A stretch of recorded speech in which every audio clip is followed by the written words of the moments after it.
तर आपण आज भक्ती रसामृत सिंधू यातला 13वा अध्याय बघणार आहोत. तर आपण थोडक्यात सगळी भक्तिमय सेवेची 64 जी अंगे आहेत, तत्व आहेत, ती बघितली. त्यातली जी शेवटची 5 आहेत ती सगळ्यात शक्तिशाली साधने म्हणून सांगितले आहेत.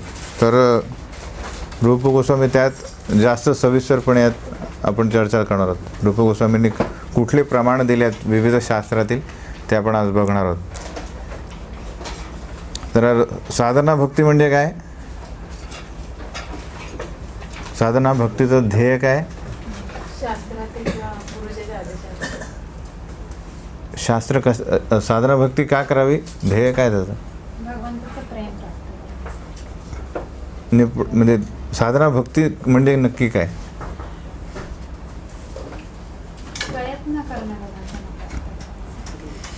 सगळं व्यवस्थित आहे. म्हणण्याचा अर्थ काय की आपल्याला जे आपल्या हृदयात जे भगवंतांबद्दल प्रेम आहे, जे सुप्त अवस्थेत आहे, ते जागृत करणे, त्यासाठी आपले सर्व इंद्रिय कशा प्रकारे भगवंतांच्या सेवेत संलग्न करणे, त्याला म्हणतात साधना भक्ती. तर आपल्याला नैसर्गिक आकर्षण नाही आहे भगवंतांबद्दल, म्हणून याला म्हणतात साधना भक्ती. तर साधना करणे म्हणजे शास्त्रांचे आदेश यांना नमन करून, म्हणजे काहीतरी काय म्हणतात त्याला, शासनानुसार शास्त्र सांगतात की अशा प्रकारे सकाळी उठा वगैरे, आणि शास्त्र वाचन करा, जप करा. आणि दुसरं म्हणजे गुरु सांगतात, गुरूंच्या मार्गदर्शनाखाली भक्ती करणे. तर आता पण जी 64 ही अंगे बघितली, त्यांनी पण ही जी भावना आहे त्याला म्हणतात भावभक्ती. ही भावभक्ती जागृत होऊ होते. पण यातील ती 5 जी शेवटची आपण बघितली, कुठले 5 अंगे आहेत ती? सगळ्यात पहिलं काय आहे? विग्रह सेवा, नंतर भागवत श्रवण, नंतर वैष्णव संघ सेवा, हरिनाम आणि मथुरा निवास. ही अशा प्रकारची अंगे आहेत की यातील कोणत्याही अंगाशी आपला काही थोडाही संपर्क आला तरी ही भावभक्ती जी आहे ती जागृत होऊ शकते. भावभक्ती म्हणजे काय? जी आपण बघितली की म्हणजे ही जी आपली सुप्त कृष्ण भावना आहे, भावना, इमोशन, हे जागृत होऊ शकते. जसं आपण बघतो की उदाहरणार्थ कधी कधी कीर्तन होत राहतं, तर अंगावर शहारे उभे राहतात की नाही, आणि असं वाटतं की ॲक्च्युली आपण या भौतिक जगात नाही. असं कधी झालं आहे का? कोणाला अनुभव आलेला आहे का? बरेच जणांना आलं. म्हणजे तर हे सगळ्यांना होणार नाही, हे काही जणांनाच होते. तर ही प्रमाणं जी आपण बघणार आहोत की ही 5 साधनांमुळे, या 5 तत्वांच्या संपर्कात एखादा व्यक्ती येऊन वेगळंच ही जी म्हणजे भौतिक इंद्रिय जी आहेत, ही भौतिक विषयांशी संपर्कात आल्यानंतर कशी एक प्रकारचे आनंद अनुभवतात, त्या व्यतिरिक्त असा आनंद अनुभवला जातो, त्याला म्हणतात. तर ही अशी पॉवरफुल आहेत, शक्तिशाली साधने. तर काही जणच फक्त ही अनुभव करू शकतात, सगळेच नाही करू शकणार. म्हणून त्यांना काय वाटेल? ही अतिशयोक्ती वाटेल की अरे असं कसं शक्य. तर बेसिकली आपण बघणार आहोत की भगवद्गीतेत कृष्ण बरेच ठिकाणी म्हणतात की श्रद्धा असणे आवश्यक आहे, श्रद्धा हवी. अश्रद्धाना पुरुषात धर्मशास्त्र परंतप अप्राप्य माम निवर्तन्ते मृत्यू संसार वर्तमनी. ते म्हणतात की अश्रद्धाना पुरुषा, जो व्यक्ती, जो जीव आहे, त्याला माझ्याबद्दल श्रद्धा नाही आहे, तो मला प्राप्त करू शकत नाही. त्याची गती काय? अप्राप्य माम निवर्तन्ते मृत्यू संसार वर्तमनी, परत त्याला जन्म होणे भाग आहे. आणि इकडे रूप गोस्वामी शुद्ध भक्तिमय सेवेची हे देतात आहे. आपण काय म्हणतात त्याला, सखोल अभ्यास करतो कशाचा? भक्तिमय सेवा. त्यात सांगितलं आहे की थोडीही श्रद्धा विना थोडासा संपर्क आला कोणाशी, विग्रह सेवेशी किंवा हरिनाम संकीर्तन शुद्ध भक्ताची, किंवा वृंदावनात आले कसं तरी, मथुरा वृंदावन जो क्षेत्र आहे आपला, तो 64 एक क्रोस एरिया, आणि भागवत श्रवण, कधी कधी भागवत कथा ऐकतो, तर या संपर्कात येऊन जो जीव आहे, तो साधक आहे, तोही भावभक्ती अनुभव करू शकतो. म्हणून याला म्हणतात की सगळ्यात शक्तिशाली साधने किंवा अंगे किंवा तत्वे. यावरून आपण बघू शकतो की भक्ती ही कृष्णापेक्षा पण कृपाळू आहे. कृष्ण म्हणतात की श्रद्धा पाहिजे, पण तुम्ही भक्ती कराल तर भक्तीमध्ये तुम्हाला फक्त काय हवी, एक इच्छा आणि कनेक्शन पाहिजे. समजलं, इच्छा एक पाहिजे, आतुर इच्छा की जरा मी आलेला इथे.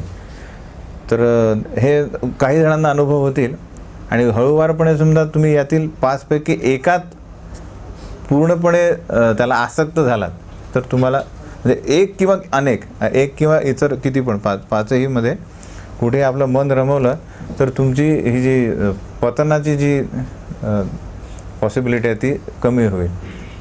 पण तुम्ही कृष्ण भावना सोडणार नाही. तर त्यासाठी ही 5 अंगे कमीत कमी याच्यात रुची निर्माण करणे आपल्याला आवश्यक आहे. या 5मध्ये सुरुवात करायची. मग बघायचं आपल्याला कुठलं. काही जण कीर्तनांमध्ये खूप रस घेतात, हो की नाही. काही भागवत श्रवण, काही यात्रा, विविध तीर्थयात्रा म्हणजे सगळे तीर्थस्थानात जातं. काही हरिनामात, काही वैष्णव सेवेत आणि काही DTवरचे विग्रह सेवेत. हे खूप आवश्यक आहे. भक्ती प्रगती करणे आणि ही भावभक्ती अनुभव करणे. मग हे थोडे जसं हा जो अनुभव आहे कसा आहे, तुटक प्रमाणात येईल पहिल्यांदा, नंतर तो जसा कधी मध समजा आपण खाली टाकतो तर कसं येईल, ते तुटक येत नाही पण व्यवस्थित एक त्याला सरळ, त्याला म्हणतात धबधब्यासारखं येत नाही ते, पण एक सुरळीत येईल. तर सुरुवातीला आपल्याला काय येईल, एक थेंब येईल, नंतर बघा हजारो वर्षे काही वर्ष काही येणार नाही. पण असं समजा भक्ती व्यवस्थित चालू केली आणि हा एका अंगाशी आपल्याला जास्त आसक्त झाले, रुची निर्माण झाली, तर त्यानंतर आपला हा जो अनुभव आहे कशाचा, आध्यात्मिक आनंद, त्याचा अनुभव आपल्याला सतत या मधासारखा राहील. मध जेव्हा आपल्याला आपण बाटलीतून काढतो सतत पडत राहील, तो अनुभव येईल. त्याप्रमाणे तर ही जी 59 जे इतर आहेत त्यापेक्षा ही 5 सगळ्यात शक्तिशाली साधने ती पण आहेत, पण त्यातल्या त्यात आपण यावर जास्त भर द्यावा. तर रूप गोस्वामी याचं प्रमाण देतात की कशा प्रकारे ही भक्ती, एक अंग कशा प्रकारे महत्त्वाचं आहे. तर विग्रह सेवेबद्दल म्हणतात आहे रूप गोस्वामी की यांनी या श्लोकाची रचना केलेली आहे.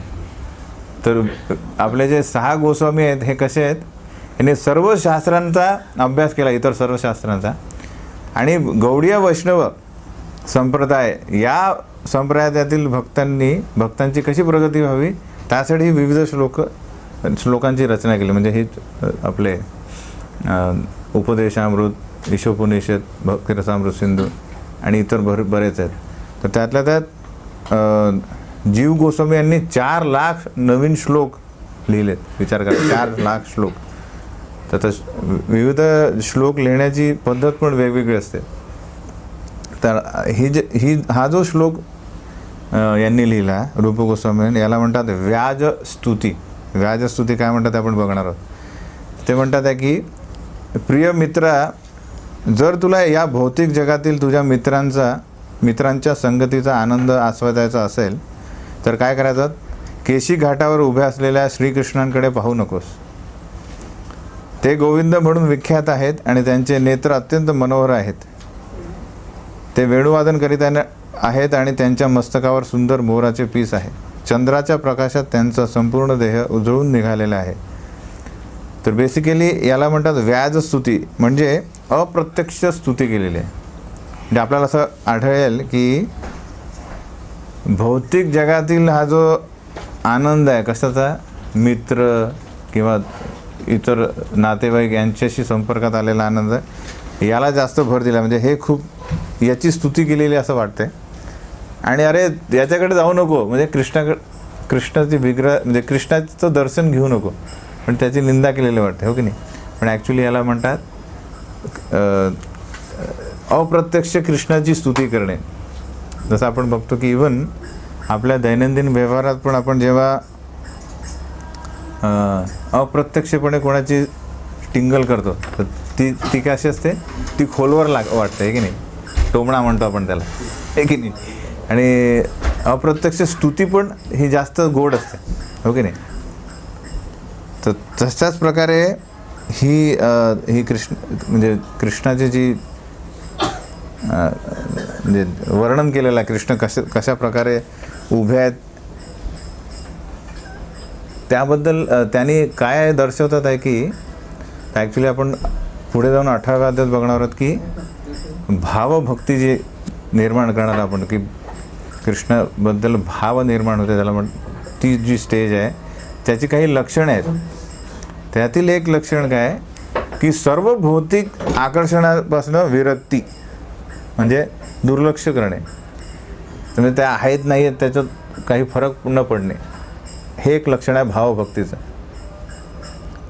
तर या श्लोकावरून ते सांगतात आहे, रूप गोस्वामी सांगतात आहे की हा जो व्यक्ती हा एकदा का केशी घाटावर भगवंतांना बघतोय, ज्यांची त्रिभंग रूपात आणि वेणुवादन करतात आहे, मोरपीस यांचं मुकुटावर आहे, आणि तर एकदा का यांचं दर्शन घेतलं तर परत त्याला ते मित्र नातेवाईक आणि त्यांच्याशी जो संबंध आहे त्याचा तो आनंद आहे तो तो तो आठवणारच नाही कधी.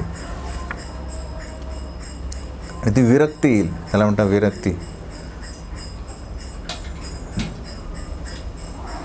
आणि अशा प्रकारे या विग्रह सेवा म्हणजे दर्शनानेही भावभक्ती काय होईल, जागृत होऊ शकते. कशामुळे आपल्याला काय भावभक्ती जागृत होईल,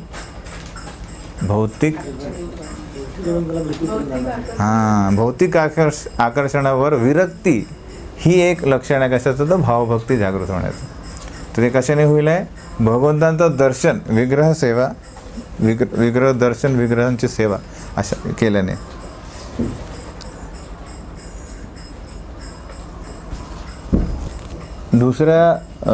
दुसरा अंग आहे त्याला म्हणतात भागवत श्रवण. त्याबद्दल तर बेसिकली आता सध्या आपण जे बघतोय काय म्हणतात त्याला, जी स्तुती जी आहे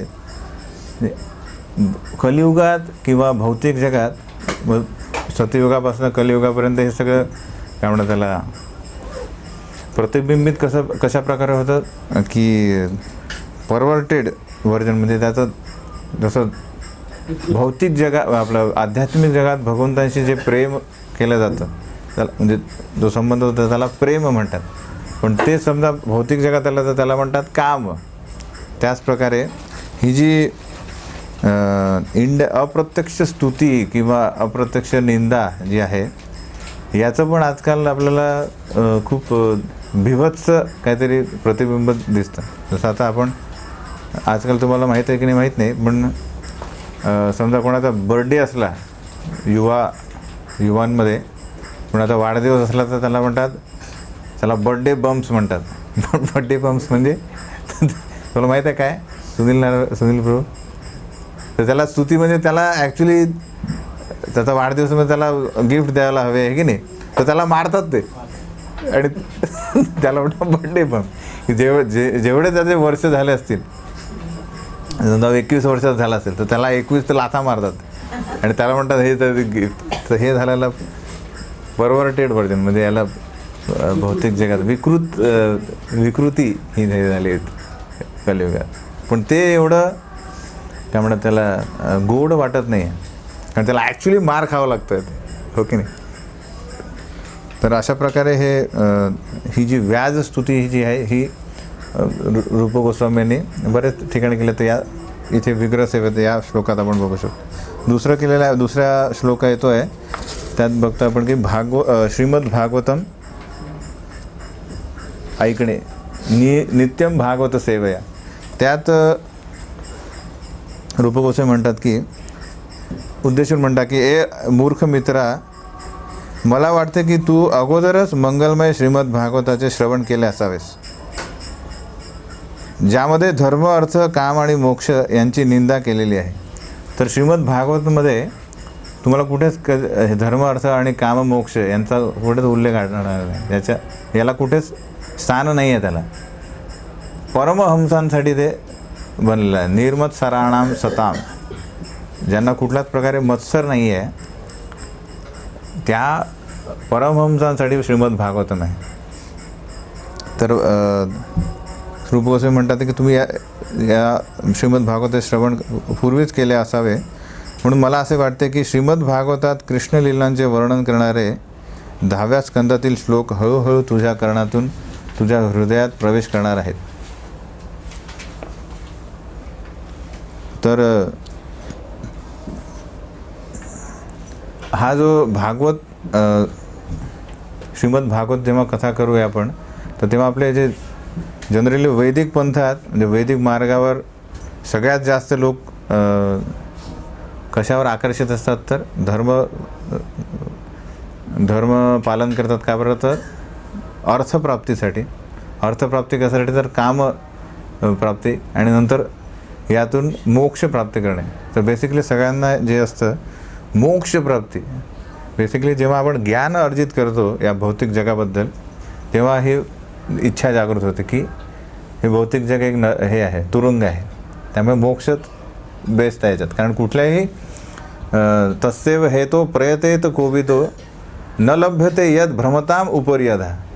या भौतिक जगात जे 14 लोक आहेत त्यात तुम्ही खालच्या लोकात, पाताळ लोकांतून ब्रह्मलोकात कुठेही गेलात तर तुम्हाला हे सुख मिळणार नाही आहे. अलग लक्षात. म्हणून ते म्हणतात, म्हणजे प्रत्येक व्यक्ती जो बुद्धिमान ज्ञान अर्जित करतो कुठल्याही प्रकारे, तो कशाच्या मार्गावर लागतो? मोक्ष.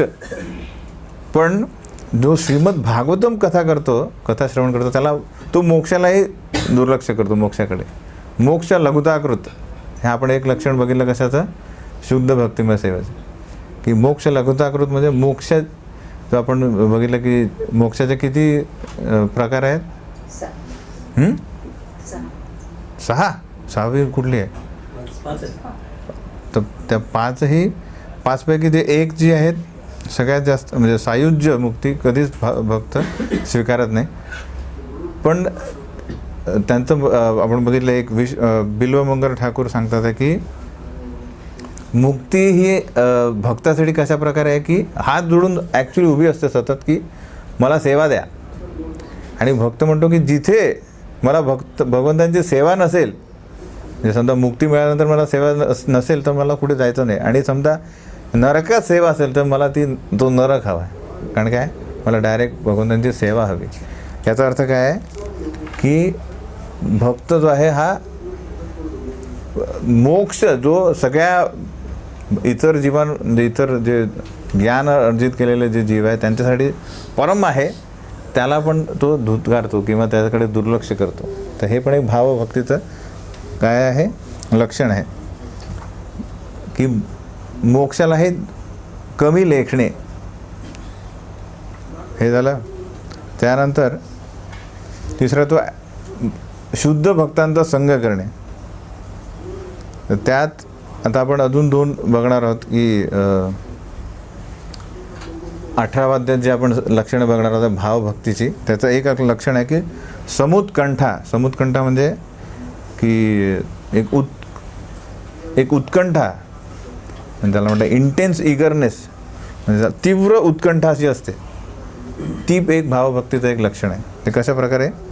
तर त्यात लिहिलेलं आहे, त्यात रूप गोस्वामी म्हणतात की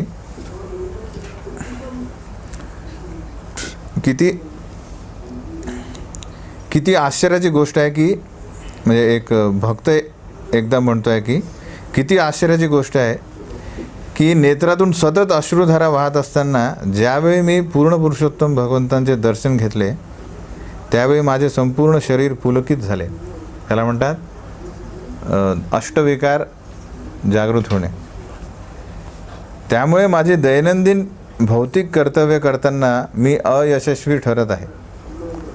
आणि त्यांचे एकदा दर्शन झाल्यामुळे मी आता शांतपणे घरी राहू शकत नाही.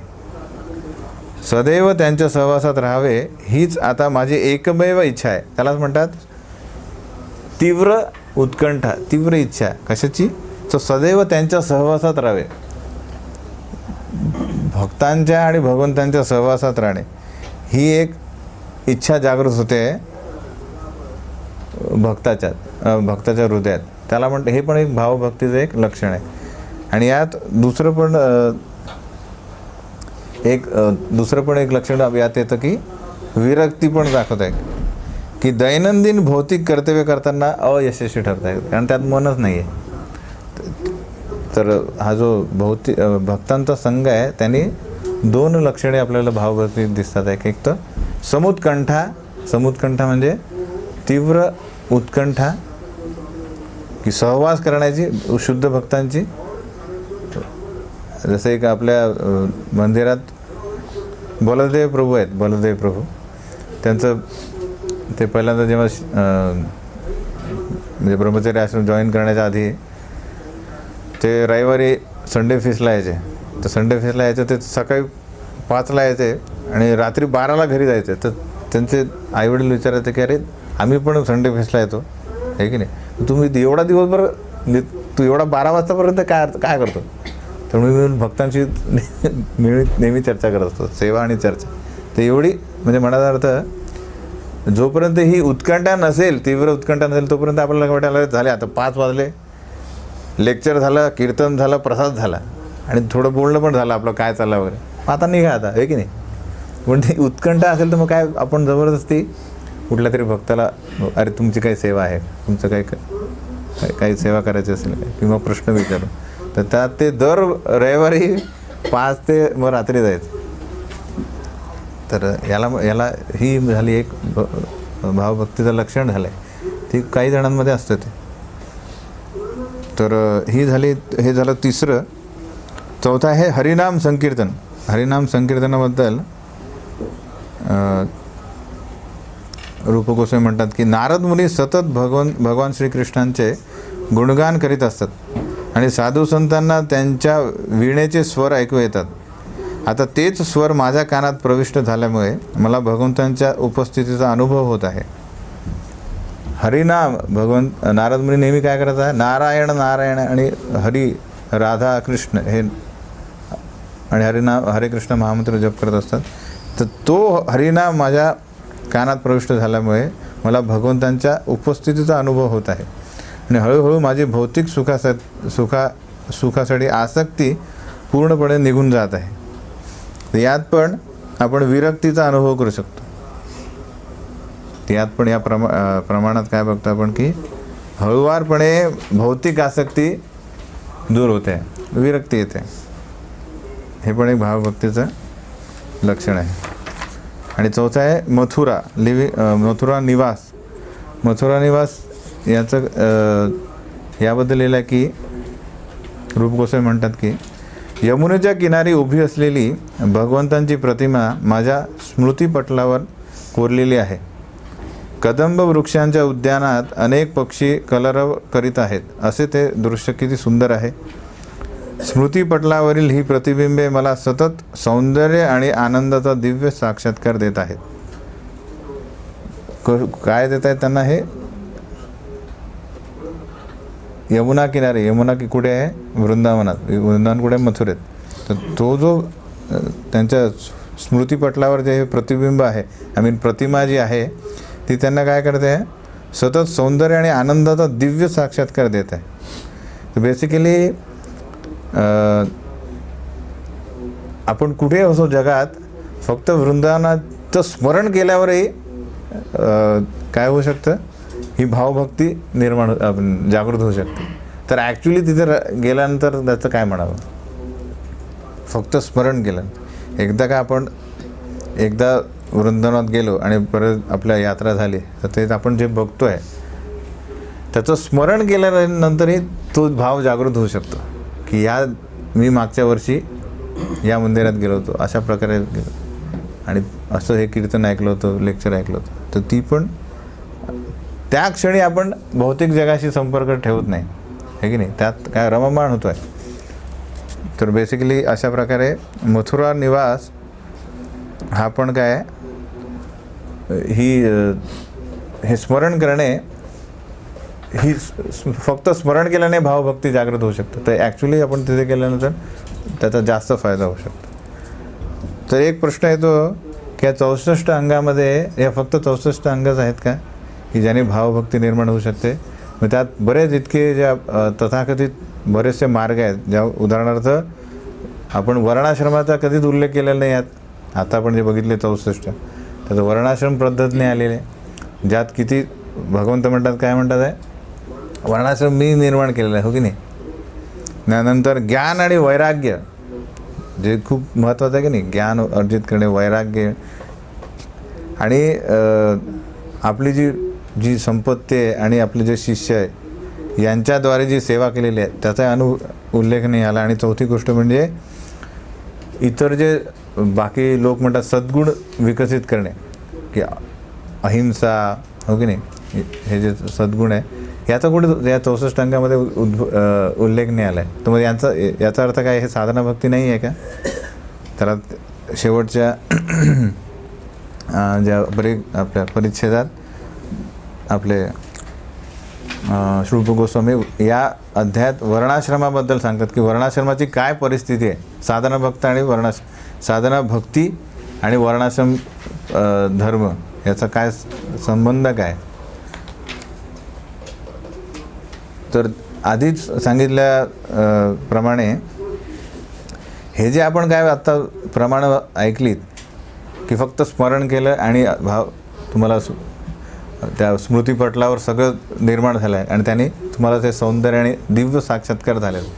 तर ही जी त्वरित प्राप्ती आहे कशाची, भावभक्तीची, ही तुम्हाला हे सगळ्यांना, आपल्यापैकी सगळ्यांना होणार नाही, सतत होणार नाही, सगळ्यांना सतत होणार नाही. ती काही व्यक्तींनाच होईल. पण त्यांनी आपल्याला काय समजायला हवं की कोणाला तरी झालेला फायदा, बऱ्याच जणांना, हो की नाही. ज्याप्रमाणे ही जी उदाहरणे आहेत आणि इतर उदाहरणे पण सांगितली आपण की हे जे चतुष्कुमार आहेत हे कोण होते, पूर्वी ब्रह्मवादी होते. ब्रह्मवादी म्हणजे भगवंतांशी काही संबंध नाही, फक्त ब्रह्मज्योती, ज्ञानी आहेत ते आणि ब्रह्मज्योती आणि पूर्ण विरक्त आहेत या भौतिक जगाशी, पण भगवंतांशी संबंध नाही. आणि फक्त भगवंतांच्या चरणकमलांवर लावलेली जी तुलसी आहे आणि चंदन यांचा सुगंध घेऊन ते भक्त झालेले आहेत. तर हे आपल्यापैकी असं कुणी आहे का की असं चाललं होतं रस्त्याने आणि अगरबत्तीचा सुगंध आला आणि अरे भावभक्ती आणि क्वचित झालेलं आहे. दुसरं एक उदाहरण दिलेलं आहे की बिल्व मंगर ठाकूर. तर हे पहिले यांचा संपर्क एका वेश्येशी होता, की त्यांची प्रेयसी होती, पण त्या वेश्येकडनं त्यांनी कृष्ण कथा श्रवण केली की अरे तुम्ही एवढे आसक्त मला आहेत की तुम्ही ही आसक्ती समजा कृष्णा संबंधी ठेवली तर तुमचं खूप भलं होईल. तर त्यांनी काय केलं, त्वरित हे श्रवण केलं, कृष्णाविषयी सगळं श्रवण केलं की वृंदावनात भगवंत राहत, म्हणजे भगवंतांनी बऱ्याच लीला केल्या आणि तिथे जाऊन तुम्ही भक्ती केली पाहिजे एवढी. तर त्यांनी त्याचा फायदा घेऊन काय केलं, ते वृंदावनात राहिले आणि वैष्णव झाले, ख्याती प्राप्त केली. तर बेसिकली ह्या कुठल्या दंतकथा नाही आहेत, ह्या ॲक्च्युअल वास्तविक झालेल्या घटना आहेत. त्यामुळे यात कुठल्याच प्रकारची अतिशयोक्ती नाही आहे. तर आपण आपल्या आध्यात्मिक प्रगतीसाठी काय करावं बघायचं की कोणीतरी यातून काय होत आहे, त्याला फायदा होतो आहे, म्हणजे मलाही होईल. मला फक्त काय करायचं आहे, योग्य सगळे नियम योग्यपणे पालन करायचे. समजा असं उदाहरणार्थ समजा भक्ती मार्ग आहे आणि त्यातून कोणालाच भगवंतांचं म्हणजे सेवा मिळाली नाही या आध्यात्मिक जगात, असं समजा असतं, कुठलंच प्रमाण नाही समजा शास्त्रात, तर कोणाला ही उत्कंठा राहिली असते का? आत्तापर्यंत कोणीच जिंकलं नाही. जसं आपण मागे पण उदाहरण घेतलं की समजा एखादा कंपनी आहे, त्यात कोणी शेअर विकत घेतल्यानंतर कोणालाच फायदा झाला नाही, तर कोणी टाकणार आहे का त्यात?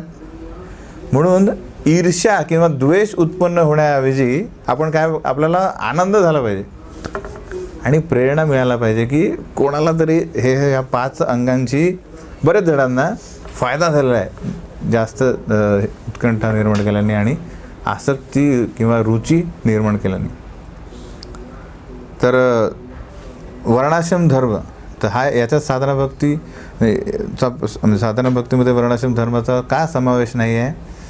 तर एकदा चैतन्य महाप्रभू आणि रामानंद राय यांच्यात चर्चा होते तर त्यात चैतन्य महाप्रभू रामानंद राय यांचं जस्ट विचारतात की मला तुम्ही खूप मोठे ज्ञानी आहेत, मला सांगा की काय श्रेष्ठ काय आहे.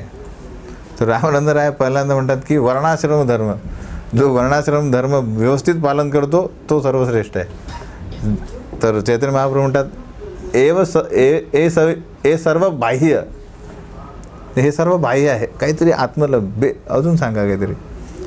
याचा अर्थ काय की वर्णाश्रम धर्म हे बाह्य आहे. त्याचं उदाहरण कृष्ण स्वतः 11व्या स्कंदात उद्धवाला सांगतात आहे की जोपर्यंत मनुष्याच्या ठाई माझ्या लीला श्रवण करण्यासंबंधी स्वाभाविक रती निर्माण होत नाही तोपर्यंतच त्याने वर्णाश्रम पद्धतीचा अंगीकार करावा. तर वर्णाश्रम पद्धत का आवश्यक आहे?